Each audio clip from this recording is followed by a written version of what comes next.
All right, good afternoon, everyone. Thanks for joining us for this pop-up Falls Free Wisconsin Coalition webinar.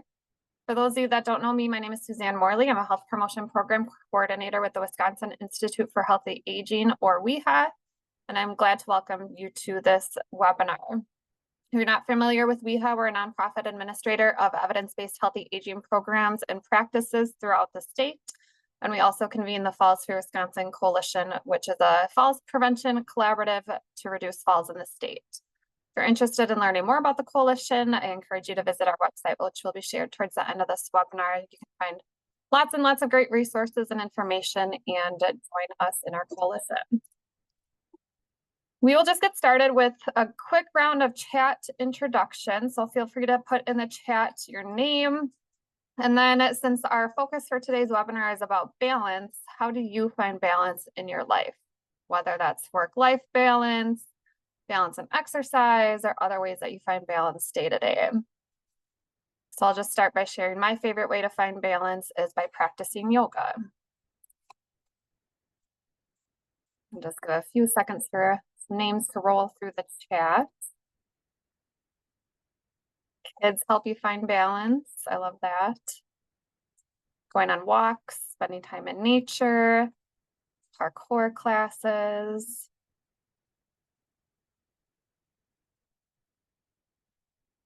Biking, music.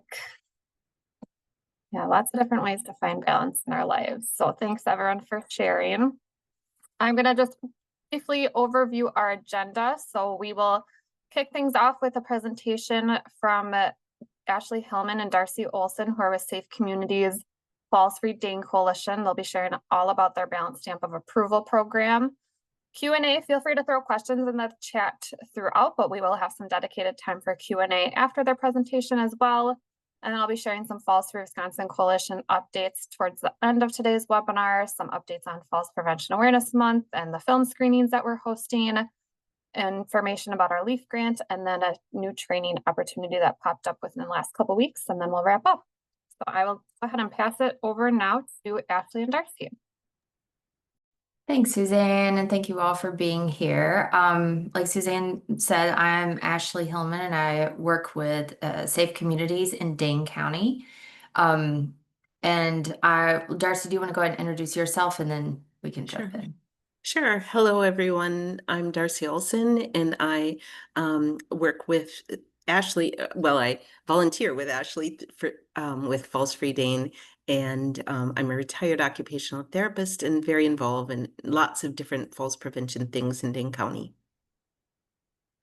All right. Next slide, please, Suzanne. Just a little bit of background about our coalition. So many years ago, well over 10 years ago, Safe Communities started the Falls Free Dane Coalition. It had a different name at the time. And just recently, within the past year, we have really tried to kind of formalize aspects of our coalition. So we have a mission statement, which is the Falls Free Dane Coalition builds partnerships with people and organizations collaborating to reduce older adult injury and complications from falls, and our vision statement as well, which I won't read it to you. You can read that.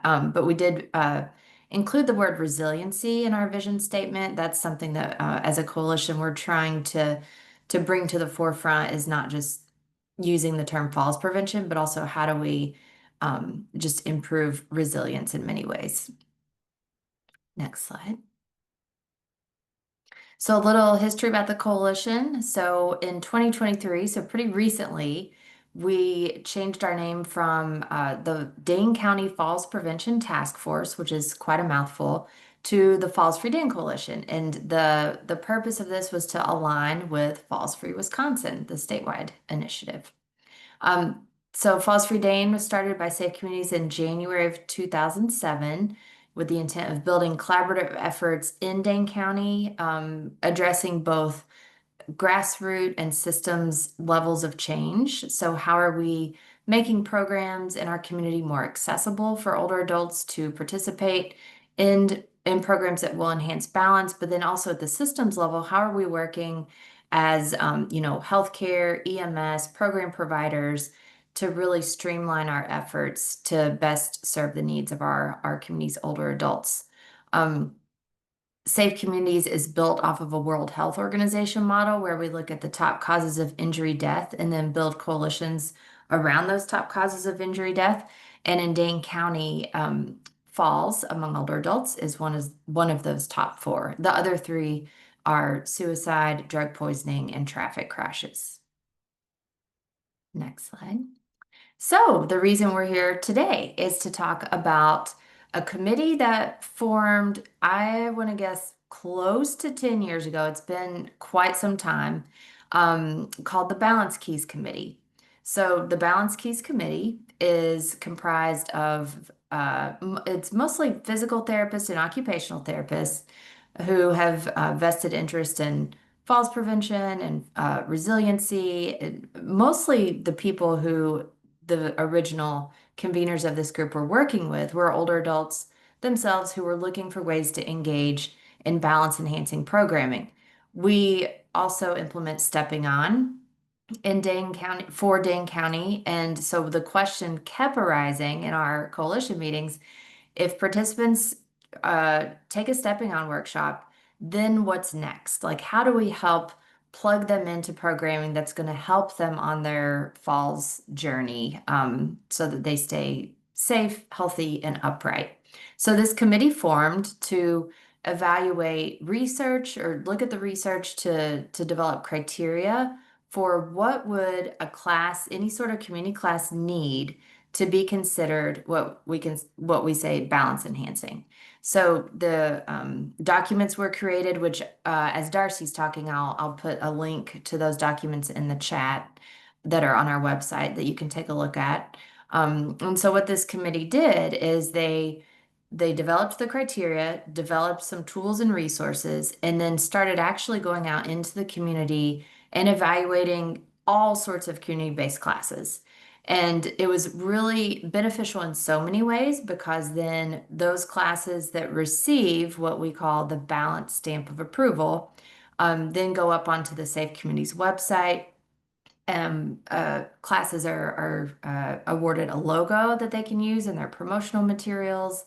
And it's been a great opportunity, not just for older adults to find ways to continue to engage in balance enhancing programs, but it's also been a great conversation starter, I think, for instructors, for host sites of community-based programs to see, well, what are these balance enhancing components? And, maybe if we don't have all of them included in our class, how could we adapt things a bit so that they can be included? So, and Darcy will talk more about this, but some of the types of classes that are evaluated are dance classes, Tai Chi, we have martial arts. I think water-based classes are now part of this group. Really, lots of fun classes too. I think ping pong for Parkinson's is one of the newer ones that was recently awarded the balance stamp of approval. And so you can see, and we'll go into more detail of this, but on the left of your screen, we have this infographic which illustrates what the keys are. So strength, dual tasking, static balance, dynamic balance, and newly added just within the past month, based on the research, is confidence. The research tells us that a fear of falling is a predictive factor of a future fall. And this keeps coming up in conversations we're having and the just programming in general. So we thought it's really important to include this confidence piece because if we can empower individuals and help them feel more confident, then that might help prevent a future fall. So next slide, please.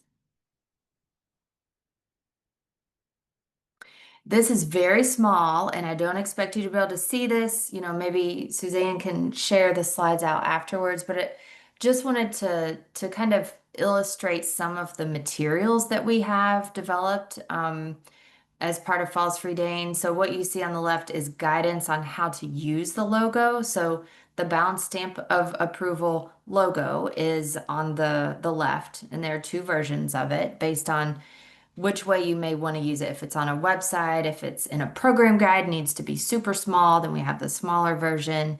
In your email signature, we have some instructors that have included this logo in their email signature as a way to say, yeah, this program does promote balance. It contains or meets the criteria to do that. So we kind of try to formalize part of what we've put together over the past several years, and that's what this document does. It provides guidance on how to use the balance stamp of approval. So it's just one of the tools that we have. Next slide. Again, more tools just to kind of give you an example. We have the individual infographics that can be used in different ways, whether in presentations or just taken out to speak specifically about a certain tool.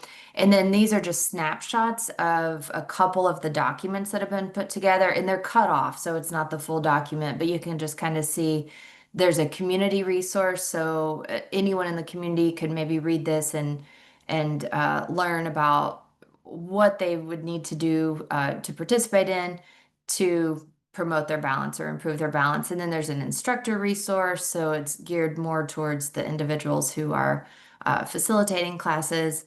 And again, I'll put a link in the chat. These are all on our website and accessible to anyone. And this, I just wanted to provide a quick example of how this is being used in Dane County. So on the left is just a screenshot of one of our local senior centers, the different programs that they have. And so I should mention too, just within the past year, we went through a rebrand process. So the little blue circle with a B in the middle, that used to be our balance stamp of approval logo. And now we've transitioned to what you see on the right. So not everyone has updated their newsletters and what's going out into the community, but this is how it's used. So you can see, chair yoga, ballroom basics for balance. These are classes that have been evaluated by the Balance Keys Committee. And so now when people look in the program guide, they see, oh, that means that this class, would improve my balance if I were to participate. So, that's one example of how it's used. On the right, this is one of our partners, the Ballroom Basics for Balance website. This is at the bottom of their website, the homepage, I believe it is, so that everyone can see, oh, these classes have been awarded the balance stamp of approval. So people, just to increase awareness. Next slide. And this is just a screenshot of the Safe Communities website. So we have kind of designated risk levels for the classes that we post on our website. We've got low risk, medium risk, elevated risk, and they're color coded as well. I would say the vast majority, possibly all, Darcy can correct me, but of the classes that are evaluated would fall into that low risk category. So this is just kind of to show you an example of what types of classes have been evaluated. You see line dancing and ping pong, water core, balance, just lots of different types of classes. So these are updated in real time. So as a class is evaluated and is awarded the balance stamp of approval, it's sent to us, to me, and then I, hopefully in a timely manner, get that updated on our website. So you can feel free to go to our website and look at this as well. And next slide. And now I will pass it over to Darcy, who does the majority of this work out in the community and with the rest of the Balance Keys committee members to actually make all of this happen. So I'll hand it over to you, Darcy. Thanks. So we developed the balance enhancing criteria based on research. And I would say that originally we started out with the focus on research evidence, evidence-based practice. But then we've sort of modified, like lots of the world, to evidence informed, just because sometimes evidence-based practice is too limiting. And we wanted to expand out and do things that were a little bit more real, reality-based for community type classes. And so we came up with some criteria based definitely on things that have been published. And what they all said was, in order to reduce falls, exercise classes needed to be multi-component based. So they had to have multiple things happening. And as you probably all know, walking alone is not adequate for preventing falls. There needs to be more happening. We also found that there needed to be a certain dosage, and the literature that we based this on indicated that a class really needed to extend over a period of about 6 months. And over the 6-month time frame, people needed to participate in at least 3 hours per week, or a total of 150 hours over 6 months. So it's more easier to digest when you think of 3 hours a week of balance enhancing types of exercises that people are participating in, whether it's a class or things they're doing at home. Also, whatever activities people are participating in, there needs to be progression as well as repetition. So having classes where people are doing repetition is great, but there also needs to be, we need to make things a little bit harder. They need to do it a little bit longer. There needs to be some sort of progression. The balance challenges needed to include certain things. Those were static balance, dynamic balance, dual task training, which I'll talk a little bit more about each of these in a moment. Some sort of strengthening, especially lower extremity strengthening, but don't ignore strengthening the arms and hands, because we use those on handrails when we're, helping ourselves in different positions. Just this morning, someone was talking about, after participating for several months in an exercise class, she said now when she gets off the bus, instead of holding onto the handrail, she's gained the confidence now to, if the bus isn't super close to the curb, to actually make that little jump over to the sidewalk. And we thought that's a perfect example of how confidence and strengthening and dynamic balance have all entered into her daily life, which was exciting. I'll let you go to the next slide.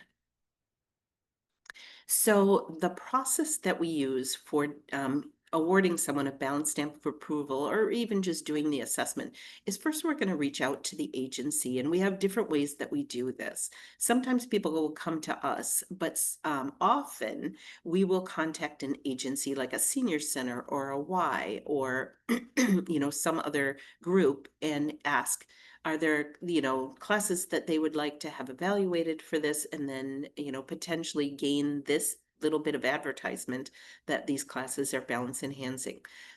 Depending on the agency, we may need particular types of permissions. One, from the instructor, of course. And two, there might be some sort of a process for a person observing the class to go through maybe a volunteer application or something, just to make sure that we meet whatever criteria they have for us being in their building. For the Y, because the Y often has children in the building in a daycare or children's classes, they have a particular level, a different higher level, I'd say, of permissions that we need to gain and things we need to sign up for. So just figuring out what they require for us to be present in that class. Then we're going to go to the class and actually record how much time is spent in these 4 different areas. And I'll talk a little bit more about this in a moment. And we're looking for at least 10 minutes with each of these different activities: static, dynamic, dual tasking, and strengthening. Either before the class or after the class, we'll have a self-assessment available for the instructor that is going to ask a variety of questions just to see if the instructor is kind of aware of what's needed. And I have an example of that, I think, on the next slide. And then after the class, we may provide resources. We always, I guess, provide resources on what these components are composed of. What we consider static balance to be, what we consider dynamic balance to be, and especially dual tasking. It's not a familiar phrase for lots of people, and so we want to be clear on what we are talking about. And then also, during the course of the class, did we observe a lot of strengthening, and did they include some upper extremity strengthening as well? We can go to the next slide, and I think I've got some things clarified. So like I said, either before or after we are doing the in-person assessment, or it could even be a virtual assessment for a virtual class, we would have the instructor do an assessment of their own class. And I've scrunched it up so you can't really see it on the left. But we asked them to go through and identify how many minutes they would estimate they spend in each of these different balance components. How many minutes of static, dynamic, the dual tasking, and the strengthening. And do they feel their class really has multiple components? So for example, if you think of a yoga class, and you think of how many different components are included in the yoga class, is it really just static and maybe strengthening? Maybe dual tasking, because kind of everything includes dual tasking, and I'll define that in a moment. But maybe there's not a lot of dynamic balance because people aren't moving around. Yoga is kind of on the fence right now. We're evaluating as a group whether yoga is fitting. But having the instructor do the assessment, the self-assessment really helps, I think, them identify what's needed and helps us kind of see what the instructor feels different things are. Sometimes we don't have the opportunity to do it in advance, so we just do it after. And sometimes we just do it right in the moment, immediately after the class is ended, and just to get it done and review that piece of it. We also want to make sure that the instructor is aware that the class does need to have a decent warm-up, that the warm-up is part of the class, and that obviously balance and strength are included, but then there's a progression of the skills, that you aren't just repeating the same array of things every time. We can go to the next slide. So like I said, I would define dual tasking a little bit. So what dual tasking means is that you're coordinating two physical activities or one physical activity in a cognitive task. Both of these need to be slight to moderately challenging. So what I mean by that is you could have a physical activity of walking, and maybe while you're walking, you are adding a little more into it, like stepping up and off a curb or something like that. But while you're doing it, you're maybe also trying to recall all the words to a song, and that your brain is having to process that information. In a class, it's often part of most exercise classes if the instructor is changing things up and the participants are needing to watch, learn what the instructor is doing, figure out how to make their own bodies do that. That would be the cognitive task, and the physical task is doing it.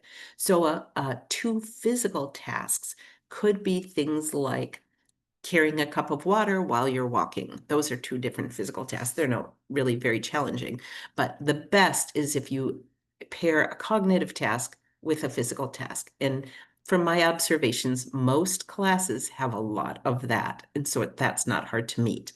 Static balance is when the base of support is not changing. So when your feet are on the ground, but you are challenging your balance by leaning different directions. So lunges fit well in a static balance. A lot of yoga fits in static balance. Whereas dynamic balance is when the base of support is moving. So your feet are both moving, changing direction. Even if one foot is moving, that is still changing your base of support. And we have this type of a definition available not only for the instructors, but also for the people doing the evaluation of the class, because we don't all have the same previous knowledge of what static balance and dynamic balance are. Based on other things people do, they may have used a different kind of version. So this way, for those of us who are doing the assessments, we're all sort of basing it on the same thing. And then, of course, strengthening is when there's some sort of resistance. And so resistance doesn't have to be weights that they're lifting or TheraBands or anything like that. It can just be the change in their body weight, like lunges, like getting up from the floor can be a strengthening activity. And then, so we have this information all on our evaluation form. The form was too busy to put on a slide, so I've just put pieces and parts of it here. But then we ask, is this observation of a typical class, or did something change during this class? For example, I evaluated one class one day, and it happened to be the class prior to the new season. And so the instructor stopped maybe 15 minutes early to talk to everyone about how they would go through the sign-up process to get in the next class, that sort of thing. That was not typical. And so we want to be sure that we're looking at what does the class usually look like every week. And if the class does not meet the criteria that we set forth on our form, would an additional observation be beneficial? Once we've spoken to the instructor, maybe they just didn't understand that they should potentially add something in. I'll give you an example. I was observing a class that was actually an hour and a half long, so lots of time available to get in those 10 minutes of each of those different types of balance. And what happened during the class is the instructor was giving so many instructions, verbal instructions, and people were just standing still. Well, standing still isn't really a balance challenge. I mean, I guess it kind of can be, but not exactly. The funny part was this is someone who was on our committee, but she just didn't actually recognize the fact that even though these instructions were a little complicated, it was part of a parkour class, people could be moving while the instructions are being given. And at the end of the class, I said 29 minutes. I tallied 29 minutes of people standing still, listening to you talk. And the person had no idea. So, yeah, another observation maybe is still going to be beneficial because people maybe don't recognize. Since that time, all of the instructions are given while people are moving, doing static balance or even a dynamic balance. We can go to the next slide. This is what a form looks like that we use during the observation. So this is one we would handwrite on. I would start with my timer on my clipboard. I put my watch right on my clipboard. I didn't use my phone because my phone sometimes goes dark and I don't want to keep poking at it. And so I would be just putting X's in the boxes of sitting, standing, static balance, and often two things are happening. Dual tasking might be happening while a person's doing dynamic balance activities. So it's pretty easy to fill this type of a form out while people are doing things because of the repetition. There might be some activity that goes on for a minute or 2 minutes or 3 minutes, and that gives me time to write down what they're doing and check the boxes. And then also to be tallying up the time. You can go to the next slide, and that's an example of a form filled out. I've also put this because I do love Excel spreadsheets. I put it in Excel so that it does the math for me. And so I just have my laptop there and I'm typing into the laptop while people are doing that. And you can see that at one point there were 4 minutes of duration that they were doing 3 different things or 4 different things: squats, punches, squats with a back hinge, and trunk twists.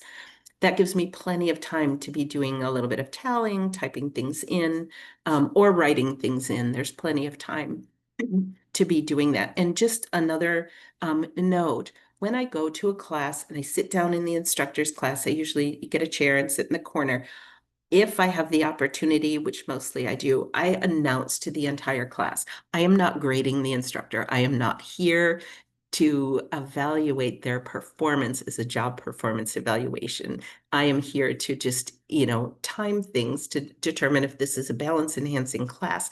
That also gives me the opportunity, and I need to remember to always bring a little logo with me to advertise the logo. Like, look for classes. If you're looking for a balance related class, look for this logo. And that will help you find classes that have been observed and determined to meet the criteria for balance enhancement. So you can go to the next slide. So at the end of the observation, by the time we get to the end, I've had the opportunity to tally everything up. So say in this example, we had 13 minutes of static balance, 12 minutes of dynamic balance. The dual tasking was happening during both of those things quite a bit. So that ended up being 29 minutes. Strengthening was 11 minutes. And again, it can be static and strengthening. It could be dynamic and strengthening. So things can meet both categories. The class time was 45 minutes. It had variety and progression. So this class would be awarded a balance stamp of approval.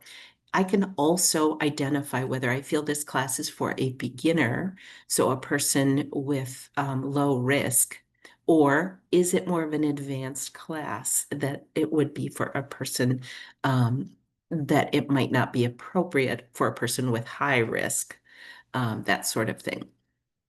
Or beginner, it could be for a person with higher risk.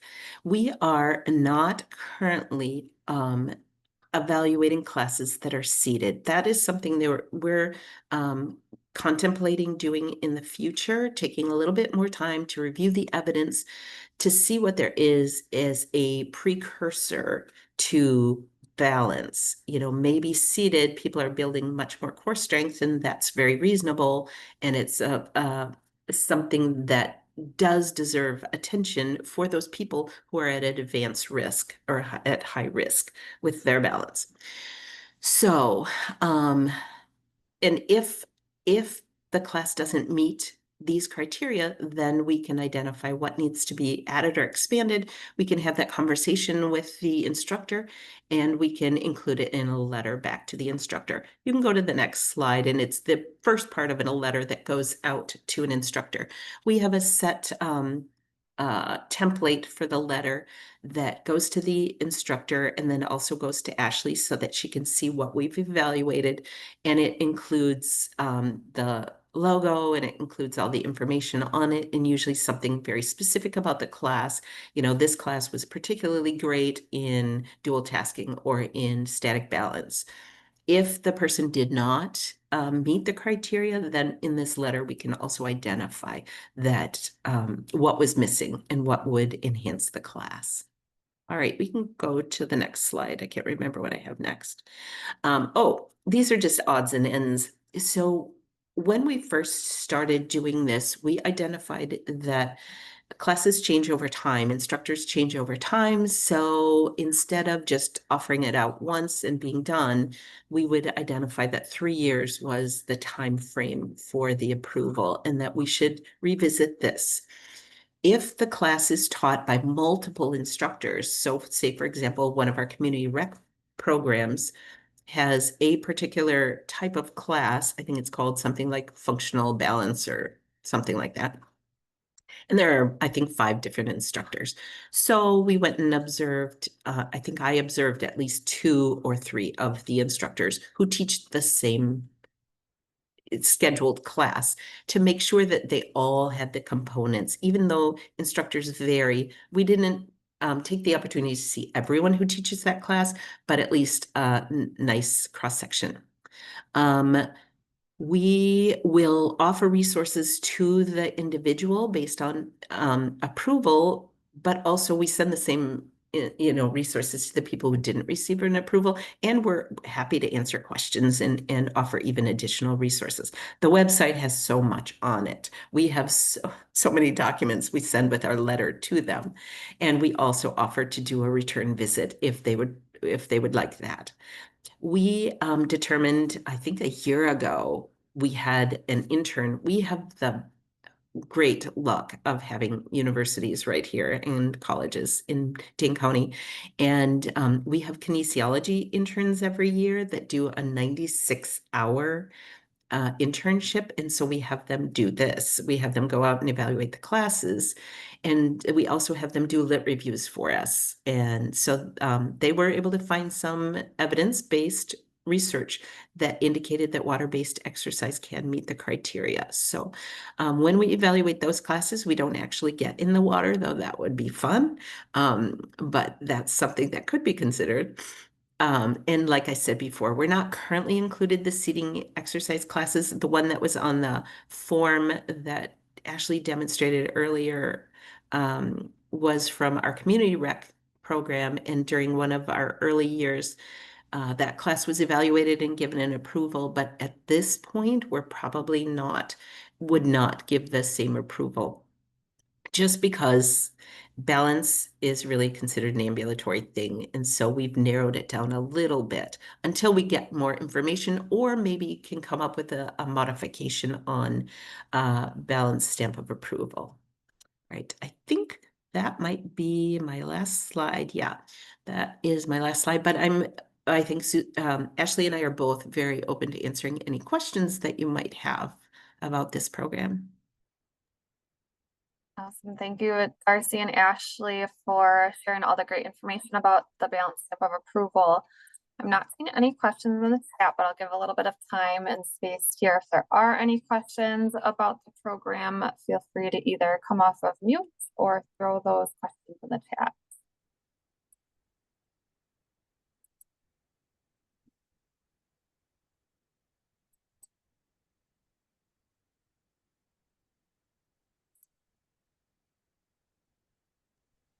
I can just add quickly while people are thinking of possible questions. Obviously, Darcy and other volunteers who are on our coalition have put a lot of time and energy and just thought into all of this work. So we really do want to share that with the rest of the state and with coalitions who are also trying to do something similar in their communities. So we really do want to share what we've done, so no one has to recreate the wheel.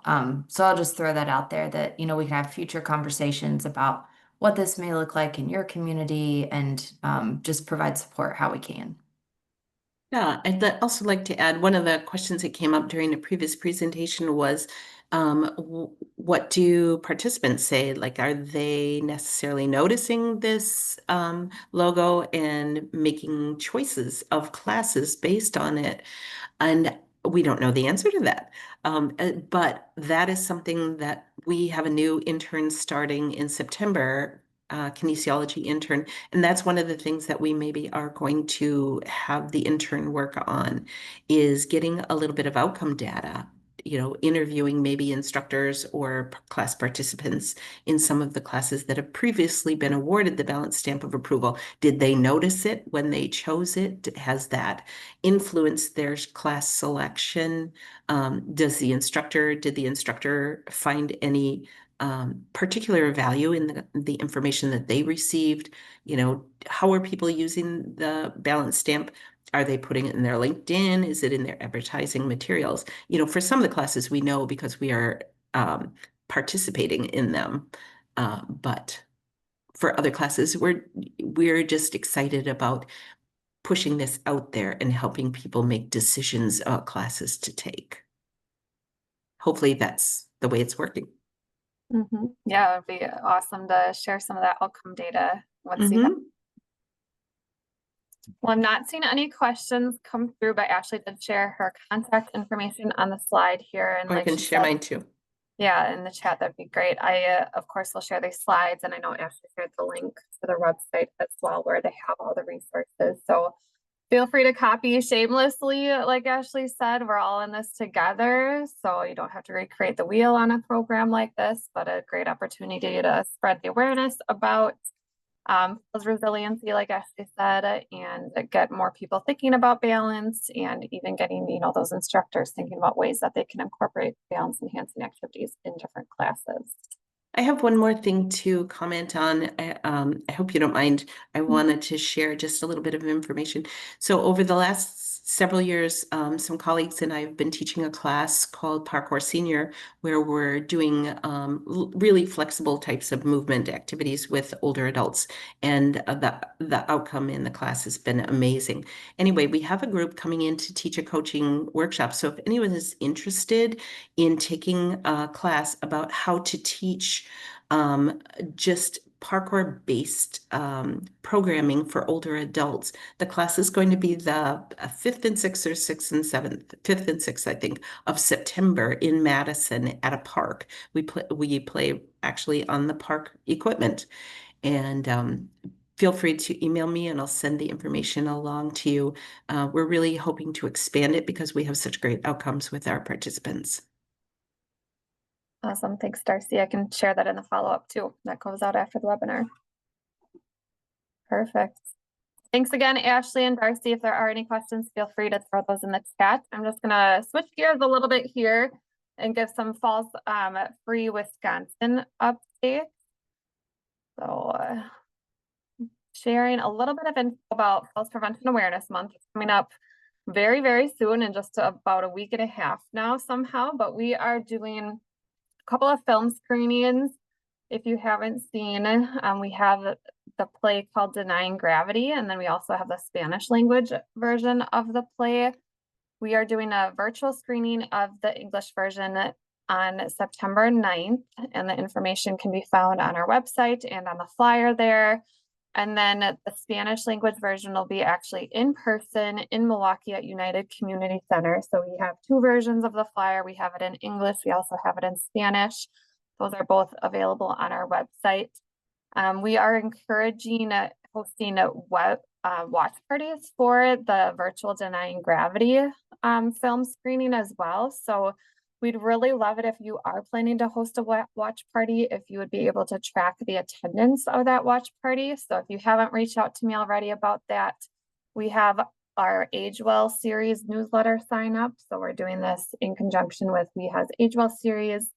And we would really appreciate it if you would send out that attendance throughout your audience or a version of your own, sign up or registration form.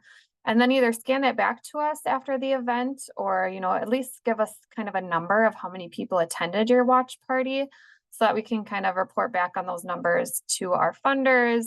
We can add those attendees to our Age Well series newsletter so that they can stay updated on future events like this.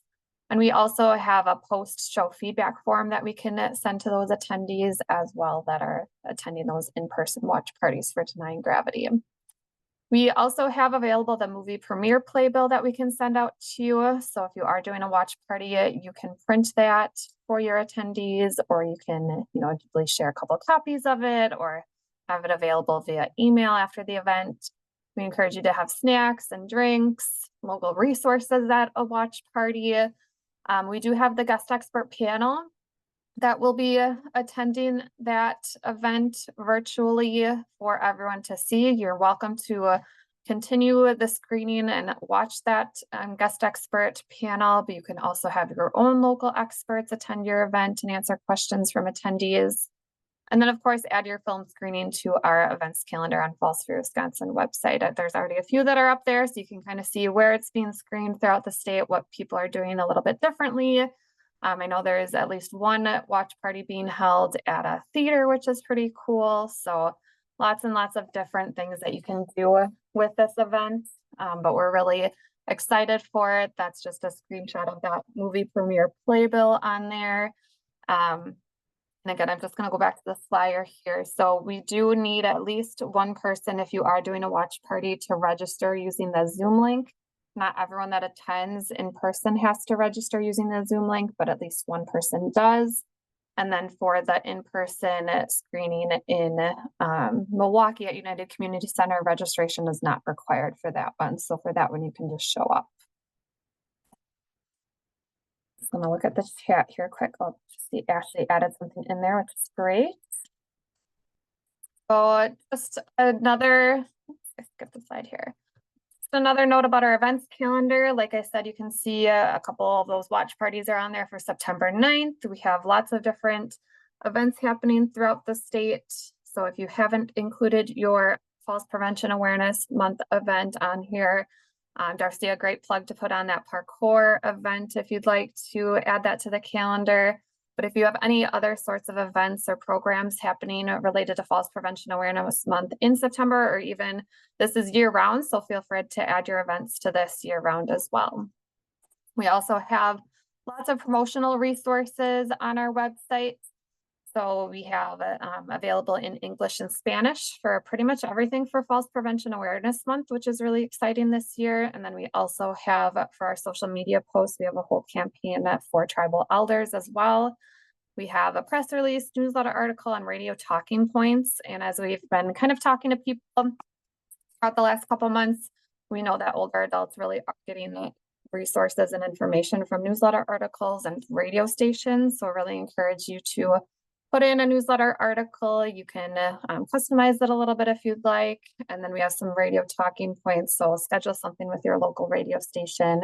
They're oftentimes looking for different people to come on. So I definitely encourage you to do that. And then just a reminder, if you haven't seen, we are also have a request for proposals out for our localizing efforts to address falls or leaf mini grants. So we're going to fund a maximum of 6 projects up to $5,000 each. Funding is available for nonprofit organizations throughout Wisconsin to apply for this mini grant. And applications are due by September 23rd by midnight. And again, that information is on our website as well. And then just a new opportunity that came up recently in coordination with the National Fire Protection Association and the Wisconsin State Fire Inspectors Association. They're putting on a Steps to Safety course this fall in October at Chula Vista in the Wisconsin Dells. It's part of the Fire Prevention Professionals Conference, but this training is free if you attend this. If you attend the rest of the conference, you do have to pay for that, but it's open to anyone that's throughout the state. It's a fire and falls prevention program. If you haven't heard about it, feel free to check that out, but space is limited. But they wanted us to share this out and encourage people throughout Wisconsin to attend this event. So I think that's all of the updates that I had. I see Katie put in the information about the Denying Gravity film screening at the theater in Racine County. So super exciting to share that out. And again, really encourage you to share that information. If there's any resources that you need for that film screening or any film screenings that are being held or any falls prevention awareness month events that are being held, feel free to reach out as well. I'll just leave a little bit of time here if there's any questions.